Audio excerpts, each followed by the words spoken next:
আর আরেকটা জিনিস হচ্ছে যে এই যে সাধারণ মানুষের মানে আমাদের গ্রামে গঞ্জের যে পুরুলিয়ার ছৌয়ের যে গ্রামে গঞ্জে চাহিদাটা, সেটা কিন্তু সরাইকেল্লাতে বা ময়ূরভঞ্জ বলো এখানে নাই। কারণ ওরা হচ্ছে তোমার বছরে একটা দুটা শো করে, সেটা হচ্ছে তোমার ওই গ্রামের মেলা উপলক্ষে করে, রজ সংক্রান্তির সময় করে। তুলনামূলক সরাইকেল্লার তুলনায় কিন্তু ময়ূরভঞ্জের শো বেশি। আচ্ছা, কিন্তু সরাইকেল্লার গ্রামীণ এলাকাতে তো নাই। পুরুলিয়ার ছৌ নিজেকে যতটা ভাঙতে পারিস, মানে প্রযুক্তির যত আপডেট হচ্ছে সেই প্রযুক্তিতে ঢুকছে, সেটা মনে হয় এটা একটা পিছনে পিছনে পড়ে থাকার একটা কারণ হতে পারে। একদমই ওই পুরুলিয়া ছৌ সমস্ত কিছু নিয়ে সময়ের সঙ্গে তাল মিলাতে পারিস। আর তারা পারে নাই। 1937 সালে প্রথম সরাইকেল্লার ছৌ বিদেশ পাড়ি দেয়, লন্ডনে গেছে, সেটা জল জাহাজে করে। তারপরে ওই যে কুমার বিজয় প্রতাপ সিং হচ্ছেন এইটার মানে পায়োনিয়ার বলা হয় সরাইকেল্লা ছৌ। তারপরে সুধীন্দ্রনারায়ণ সিং, হ্যাঁ, তারা ইনভলভ হয়েছে। তাহলে সরাইকেল্লা ছৌয়ের যে উৎপত্তিটা যতটা মানে কি বলবো একটু উল্লেখযোগ্য ছিল, বা যে যে পরিমাণে রাজাদের পৃষ্ঠপোষকতা পেয়েছে, পুরুলিয়ার ছৌ তো সেইভাবে মানে ওই অর্থে তো রাজাদের পৃষ্ঠপোষকতা পায় নাই। মানে একটু বড়া বাজার বা একটু না, রাজাদের পৃষ্ঠপোষকতা পায় নাই সেই অর্থে কি যে আমাদের এইখানকার তো মূল রাজা ছিলেন আমাদের কাশীপুর পঞ্চকোট। কাশীপুর পঞ্চকোটের রাজ বলা হয়তো এই এলাকাটায়, হ্যাঁ, খুব বড় রাজা এবং বড় রাজা। উনি 5টা স্টেটের মালিক ছিলেন। এবারে আমাদের যেটা দেখা যাচ্ছে যে আমাদের এই ছৌ নাচের বিশেষ জায়গাগুলাই হচ্ছে আমাদের বাঘমুন্ডি, ঝালদা, ওই দিকটা। ওই দিকটাই তো শুরুর জায়গাটা। যেমন বাঘমুন্ডির রাজা ছিলেন মদন মোহন সিং, উনি কিন্তু ছৌ নাচের পৃষ্ঠপোষকতা করেছেন। এবং উনি পৃষ্ঠপোষকতা করতে যেয়ে নিয়ে তোমার দেখা গেছে যে ওনার ধন সম্পত্তি পর্যন্ত বিক্রি করেছেন অনেক। এতটা পাগলামি ছিল ছৌয়ের উপরে। ওনার পৃষ্ঠপোষকতাতেই তো মধুরায় বা এই যে জিপা সিং, এনারা তো সব রাজবাড়ির ওই ইয়েতেই নাচছেন। ঠিক আছে। আবার ময়ূরভঞ্জ ছৌয়ের ইতিহাসটা আবার অন্যরকম, যে এই যে সেরাইকেল্লাতে যখন ছৌ শুরু হইল, তখন এই ময়ূরভঞ্জের ভঞ্জ রাজারা সেরাইকেল্লার থেকে 2জন গুরু, তৎকালীন গুরু, একটা হচ্ছে উপেন্দ্র বিশওয়াল এবং বনমালী দাস, ইনারা গেলেন ময়ূরভঞ্জে। তখন ময়ূরভঞ্জে যায়নি ওই যে মার্শাল আর্ট, যেটা ওই যে বলছি ফরিখান্ডা নিয়ে নাচ, মার্শাল ডান্স, সেইটার ওখানে 2টা টিম তৈরি হলো রাজবাড়ির উদ্যোগে। একটা হলো উত্তর শাহী, একটা হলো দক্ষিণ শাহী করে। ওইখানে নাচের প্র্যাকটিস হতো এবং ওইটা রীতিমতো কম্পিটিশন হতো। তারপরে ধীরে ধীরে সেটা ছেড়ে আনছে এই বাড়িপাদা বলো, রায়রংপুর বলো, এই অঞ্চলে। মানে সেই অর্থে কিন্তু পুরুলিয়ার নাচটা একেবারে পৃথক। মানে কোথাও না কোথাও সরাইকেল্লা এবং ময়ূরভঞ্জ কোথাও না কোথাও একে অপরের সাথে সম্পৃক্ত হয়েছে কোনো কোনো সময়। পুরুলিয়া কিন্তু একেবারে পৃথকভাবেই, একদমই পৃথক। এবং একটা কথা শোনা যায়, যেটা বিভিন্ন এর থেকে জানা যায়, যে সরাইকেল্লা রাজবাড়ির একজন রাঁধুনি ছিলেন। কিন্তু তার আগে পুরুলিয়াতে ছৌ নাচ শুরু হয়েছে, তখন একইটা নাচ হইতো। জিপা সিং তখন নাচছে, তখন মধুরায় নাচছে রাজবাড়ির, মানে আমাদের পৃষ্ঠপোষকতায় চলছে। বাঘমুন্ডির রাজার পৃষ্ঠপোষকতায় বিভিন্ন জায়গাতে নাচ আছে। তখন আবার এদিকে তোমার রামনাথ কুমার বা এরা বামনিয়া এই অঞ্চলটা, তখন কি ছিল, তখন তো ব্রিটিশ শাসন ছিল। এবারে এতটা তোমার এই আজকের মতন এতটা ওপেন তো ছিল না। তখন কিছু করলে তো আসে ঠেঙ্গাচ্ছে আগে ইংরেজ সাহেবরা, সেই ডরে অনেকে আবার এটাকে খুব বেশি। কিন্তু আমাদের যে মানে ধরো ছৌ তখন তো পৌরাণিক গল্পের উপরেই হতো, মানে সেখানে ব্রিটিশরা কেন মানে এটাকে ঠিকভাবে দেখবে? আমি যেটা শুনেছি যে অত বেশি এটাকে করতে দিত না আর কি, নাচ। ওরা ভাবতো যে কোনো পাশে কোনো বিদ্রোহ বা হয়তো যুদ্ধের কোনো একটা চলছে নাকি, মানে প্রস্তুতি চলছে নাকি, বাইরে কি কোনো স্বাধীনতা খুবই লাউডি, তো সেই জন্য হয়তো স্বাধীনতা সংগ্রামীরা কোনো এটার পিছনে গেছে নাকি, এইসব এই অঞ্চলে হয়েছে।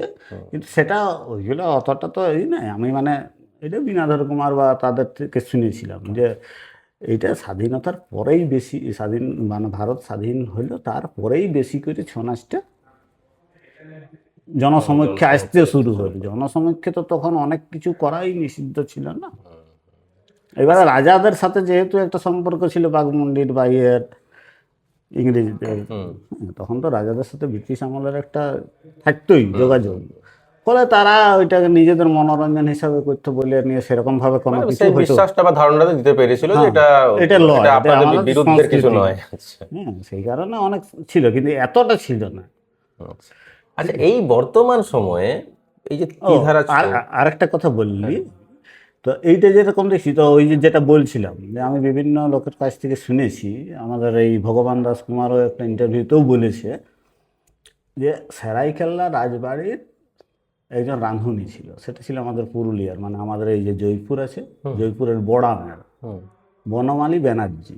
সেরাইকেল্লা রাজবাড়ির যে ছৌ নাচের যে প্র্যাকটিস, এই যে ফরিখান্ডা নাচ বা ছৌয়ের যখন ওরা প্র্যাকটিস করতো, তখন ওইখানে যে রান্নাঘর, রাজবাড়ির যে রাঁধুনি ছিলেন এই বনু ঠাকুর, উনি ওই দেখতেন, আর প্র্যাকটিসের সময় নাকি দরজা বন্ধ করে রান্নাঘরে ওই নাচটা শিখতো, নাচ করতো ওর ভিতরে, নিজে অ্যাপ্লাই করতেন, যেটা নিজে দেখতেন apply সেটা করতেন। উনি নিজের সাথে অ্যাপ্লাই করতেন। এখন দরজা বন্ধ রান্নাঘরে, তো কেউ একজন দেখেছে রাঁধুনি ঠাকুরে কি করে, জানলা ফাঁক নিয়ে দেখছে তো রাঁধুনি ঠাকুর ওইটা প্র্যাকটিস করছে, রাঁধুনি বনমালী ঠাকুর।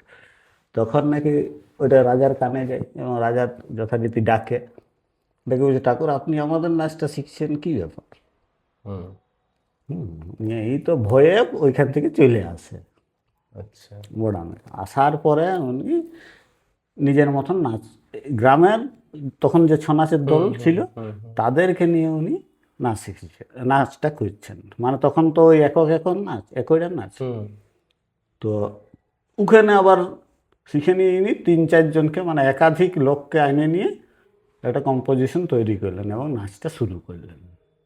তখন কি হলো, তখন চারদিকে আওয়াজ উঠে গেল ওই অঞ্চলে যে বনু ঠাকুর একটা নতুন রকম নাচ তৈরি করেছে, ছৌ নাচটাকে একটু আরও অন্যরকমভাবে করছে। কীরকম? তখন বলছে ঠিক আছে, নিয়ে বনু ঠাকুর আমন্ত্রণ করল আমাদের, কি নাম ওনার, মধুরাইকে, মধুঘাট যাকে বলা হয়, ওনাকে আমন্ত্রণ করলো যে আমার তখন তো কম্পিটিশন হতো দুটো দলের, ওনাকে আমন্ত্রণ করলো, রাজাকে জানাইলো, নিয়ে ওইখান থেকে ইয়াকে পাঠা হয়ে এইখানের ওদের যে এই চৈতগাজনের যে উৎসব বড়ামের, সেইখানে আসে নিয়ে আমাদের মধুরাই নাকি নাচ করে, নাচ করে রাতের বেলা নাচ হয়ে চলে গেল। নাচ করার পরে সকালে ফিরে গেল, ফিরে যাওয়ার পরে নাকি রাজা সাহেব জিজ্ঞেস করছেন, বাঘমুন্ডির রাজা, কি কেমন নাচ ছিল? কে না, ভালো হয়েছে। তখন একটা ব্যাপার ছিল যে, তখন তো একটা উল্লেখযোগ্য নাম উনি। হ্যাঁ, তখন একটা ব্যাপার ছিল যে মানে কি বলে, কার ভালো হইলো আর কার খারাপ হইলো, এই বললো না আমরা ভালো করেছি, মানে জিত হারের একটা বিষয় থাকতো, জিত হারের একটা ব্যাপার থাকতো। ওই বললো না আমরাই ভালো করেছি। নিয়ে সঙ্গে তো আরো লোকজন এসেছিল, তারা রাজাকে বলছে না রাজা সাহেব ওয়ারটাই ভালো হয়েছে, মানে আমাদের এই বনু ঠাকুর বনমালী যাকে বলছি, বনমালী ব্যানার্জি, হ্যাঁ ওয়ারটাই ভালো হয়েছে। রাজা বলছে এই তো আমাকে মিথ্যা কথা বলল, মানে এটা শোনা গল্প। তখন আবার এই বনু ঠাকুরকে ডাকা হয় এরিয়াতে, আমাদের এই বাঘমুন্ডির রাজবাড়িতে নাচ করার জন্য। নিয়ে রাজা ওই দিন নাচ হবে সকালে, রাতের বেলা নাচ হোক, সকালে ইয়েকে ডাকে নিয়ে বলছে মধুঘাটকে, মধুরাইকে, যে দেখ মধু, মানে দেখুন আজকের নাচে আপনার যদি ভালো হয় তো ভালোই, নয় তার আপনার এই বাঘমুন্ডি এলাকার ভাত গেল।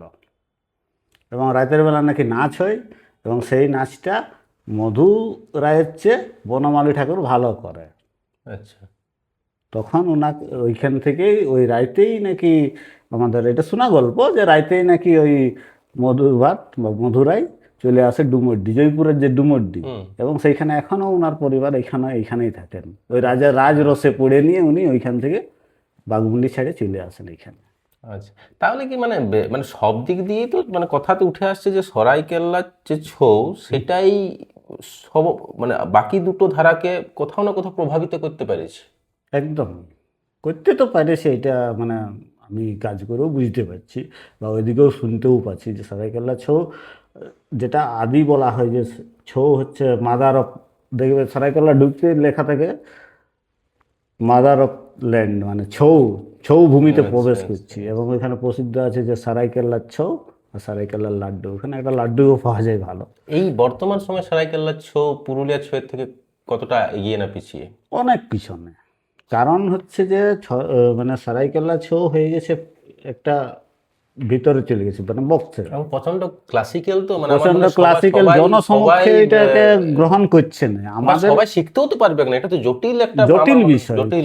খুবই জটিল, মানে এত ছন্দ, শাস্ত্রীয় এত সঙ্গীত, এত ক্লাসিক্যাল বিষয়। ক্লাসিক্যাল এইসব করতে যেয়ে নিয়ে মানে খুব সাধারণ মানুষের কাছে হয় নাই। কিন্তু ওখানে দেখেছি যে আপনি সাঁওতাল লোকজন নাচ করছে, যেমন কি বলে রাজনগর বলে ব্লকগুলোতে যে সারাইকেল্লা ঘরানার ছৌটা হয়, সব আদিবাসীরা, সব আদিবাসীরা করছে। হুম। আচ্ছা, আর ময়ূরভঞ্জের শো এর এখন অবস্থানটা কি?